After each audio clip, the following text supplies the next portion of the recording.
আসসালামু আলাইকুম রহমতুল্লাহ। সম্মানিত ইসলামপুর ঈশ্বরঘাট পুরাতন জামে মসজিদের মুসল্লিগণ, আমি এখন ইসলামপুর ঈশ্বরঘাট পুরাতন জামে মসজিদের ঐতিহাসিক পটভূমি বর্ণনা করছি। প্রতিষ্ঠাতা সভাপতি মৃত ঝুরি ফকির, প্রতিষ্ঠা সন 1806, 1213 বাংলা, আরবি 1221 হিজরি। প্রথম ইমাম ও মুয়াজ্জিম মৃত ঝুরি ফকির। তিনি নিষ্ঠার সাথে মসজিদের মুয়াজ্জিম ও ইমামতির দায়িত্ব পালন করেন 50 বছর। উনি অসুস্থ হয়ে পড়লে পরলোক গমন করেন, চিরনিদ্রায় শায়িত হন। এরপর বড় বাড়ি মকবুলের দাদা বদল মুন্সি কমপক্ষে 20 বছর ইমামতি করেন। বদল মুন্সি অসুস্থ হয়ে পড়লে মৃত বসা আফজাল হোসেন বসা পরামর্শের দাদা তকি মুন্সি বাবা তকি মুন্সি 10 থেকে 12 বছর ইমামতির দায়িত্ব পালন করেন। ওই সময় থেকে মৃত সৈয়দ আলী ফকির বিনা মজুরিতে মুয়াজ্জিম ও ওয়াক্তে নামাজের ইমামতি হিসেবে নিষ্ঠার সাথে দীর্ঘ 50 বছর দায়িত্ব পালন করেন। মৃত আবুল হোসেনের পিতা মৃত রমজান আলী পরামানিক 7 থেকে 8 বছর মুয়াজ্জিমের দায়িত্ব পালন করেন। তারপর কারি মোহাম্মদ আব্দুল সামাদের বাবা মৃত কোরবান আলী আখন্দ 8 থেকে 9 বছর ইমামতির দায়িত্ব পালন করেছেন। ধুলাউড়ি গ্রামে মৃত মাওলানা মোহাম্মদ আজহার আলী ইমাম ও ঈদ ইমাম হিসেবে নিযুক্ত হন। তিনি 9 থেকে 10 বছর নিষ্ঠার সাথে তার উপর অর্পিত দায়িত্ব পালন করেন। এরপর থেকে শুরু হয় 1971 সালের মুক্তিযুদ্ধ। যুদ্ধের পর তিনি আর ফিরে আসেন নাই। 1971 সাল থেকে কারি মোহাম্মদ আব্দুল সামাদ দীর্ঘ 44 বছর সততা ও নিষ্ঠার সাথে দায়িত্ব পালন ভার গ্রহণ করেন। এ সময় সৈয়দ আলী ফকির মুয়াজ্জিমের দায়িত্ব পালন করেন। 2014 সাল পর্যন্ত তিনি সম্মানের সাথে ইমামের দায়িত্ব পালন করেছেন। তারপর মৃত সৈয়দ আলী ফকির বার্ধক্যজনিত কারণে অসুস্থ হয়ে পড়েন। তারপর মৃত আকিমউদ্দিন এর ছেলে কারি মোহাম্মদ বেলাল হোসেন পরামানিক 2 থেকে 2.5 বছর মুয়াজ্জিমের দায়িত্ব পালন করেছেন। কারি মোহাম্মদ এরপর মোহাম্মদ আব্দুর রহিম উদ্দিন পরামানিক নর্মতা ও ভদ্রতার সহিত দীর্ঘ 20 বছর মুয়াজ্জিমের দায়িত্ব পালন করেন। তারপর তিনি চিরনির্দায়ী কবরে চলে যান। চিরনির্দায়ী শায়িত হন।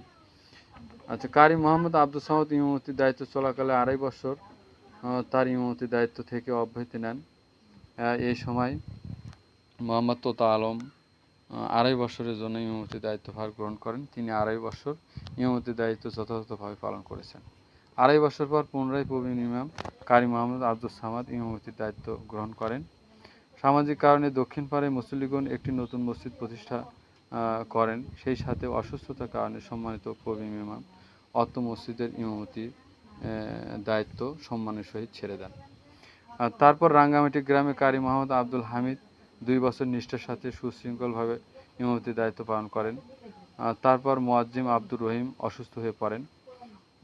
এরপর দুলু ফকির অর্থ মসজিদের মুয়াজ্জিমের দায়িত্ব গ্রহণ করেন। কিছুদিন পরে তার উপর অর্পিত দায়িত্ব স্বেচ্ছায় ছেড়ে দেন। তারপর মোহাম্মদ আব্দুল আলিম 2 মাস মুয়াজ্জিমের দায়িত্ব কাঁধে নেন। বর্তমানে মুয়াজ্জিমের দায়িত্ব পালন করে আসছেন মোহাম্মদ ফিজার পরামানিক এবং ইমামের দায়িত্ব পালন করছেন সম্মানিত হাফেজ মোহাম্মদ আব্দুর রহমান। উপরোক্ত ঐতিহাসিক পটভূমিতে কোনো গরমিল উপস্থাপনা পাওয়া গেলে সংযুক্ত পরিমার্জনের চেষ্টা করব ইনশাআল্লাহ। বর্ণনাকারী ও উপস্থাপক মোহাম্মদ আব্দুল সামাদ, কারি মোহাম্মদ আব্দুল সামাদ সাবেক ইমাম অর্থ মসজিদ, আর সংগ্রহে প্রভাষক ডাক্তার মোহাম্মদ জহুরুল ইসলাম অর্থ জামে মসজিদের মুসল্লি।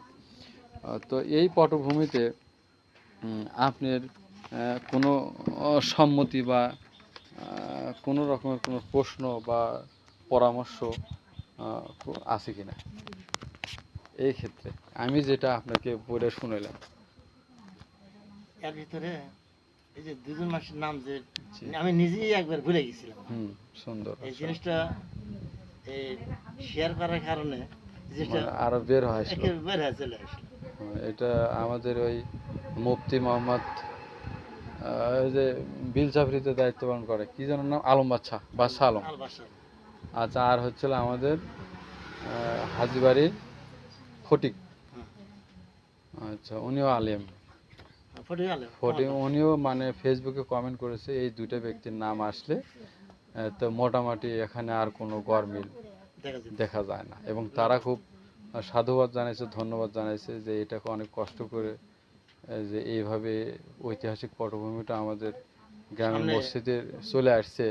এটা তো এটা অনেক যাইতে করার ক্ষমতা তো নাই। ক্ষমতা নেই, কোনোভাবেই সম্ভব নয়। আল্লাহ পাশে আসছিল, আর জিনিস আমার মনে আছে দীর্ঘদিনের ব্যাপার। জি, যে আপনি আজও বেঁচে আছেন, এই জন্যে ধরেন যে আপনার সাথে আবার এই বিষয়টা নিয়ে কথা বলতে পারলাম। আমি শুধু ওই ঝোরা ফকির আর বদন মুন্সি এই দুজনের সাথে আমার দেখা হয়নি, তারা আমার আর সবার সাথে আর আপনি সবার সাথে মোলাকাত এসে দেখা হয়েছে। হয়েছে। তো আল্লাহ তাআলা আপনাকে হায়াতে তাইয়্যিবা দান করুক। আমিন, আমিন।